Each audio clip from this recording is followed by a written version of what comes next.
બનાસકાંઠા જિલ્લો એ સરહદને અડીને આવેલો જિલ્લો છે અને આ જિલ્લાના મોટાભાગના લોકો ખેતી અને પશુપાલનના વ્યવસાય સાથે જોડાયેલા છે.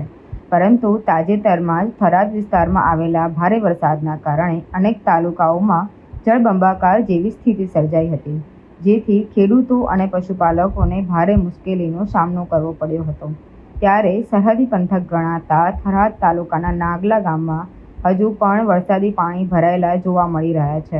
અત્યારે નાગલા ગામમાં ઘરો તેમજ ખેતરોમાં પાણી ભરાયેલા હોવાથી આ ગામના લોકોને ભારે મુશ્કેલીનો સામનો કરવો પડી રહ્યો છે.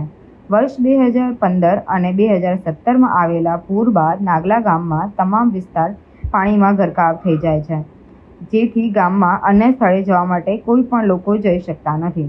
તો બીજી તરફ ગામમાં આવેલી દૂધની ડેરી, સ્કૂલ અને પંચાયત પણ ભારે વરસાદી પાણીના કારણે ડૂબી જતી રહે છે, જેના કારણે આ તમામ પરિસ્થિતિ વચ્ચે ગામના લોકો છેલ્લા 9 વર્ષથી ભારે હાલાકી ભોગવી રહ્યા છે.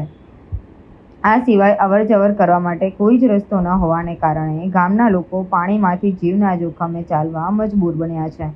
થરાદ વિસ્તારમાં આવેલા નાગલા ગામના લોકો દર વર્ષે ચોમાસામાં પાણી ભરાઈ જતા મોટાભાગના લોકો ગામ છોડી ઊંચાણવાળા વિસ્તાર તરફ જતા રહે છે.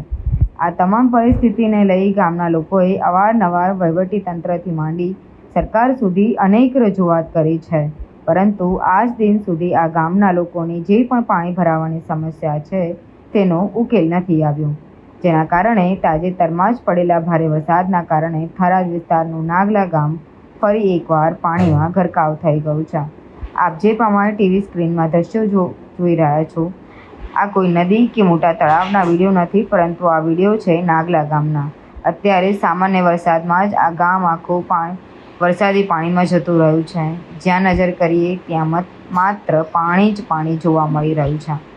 2015 અને 2017ના વર્ષ પછી આ ગામ દર વર્ષે ચોમાસામાં પાણીમાં ગરકાવ થઈ જાય છે, જેના કારણે તમામ લોકો મુશ્કેલીમાં મુકાય છે. વર્ષ 2017માં ભરાયેલા નાગલા ગામમાં પાણીને લઈ પૂર્વ મુખ્યમંત્રી વિજય રૂપાણીએ પણ આ વિસ્તારનું સર્વેક્ષણ કર્યું હતું, જે દરમિયાન આ ગામની પરિસ્થિતિ જાણી ગામના લોકોનું અન્ય જગ્યાએ વ્યવસ્થા કરવા માટે આશ્વાસન પણ આપ્યું હતું. તેમ છતાં આ ગામમાં રહેતા લોકોની કોઈ પણ પ્રકારે વ્યવસ્થા કરવામાં આવી નથી.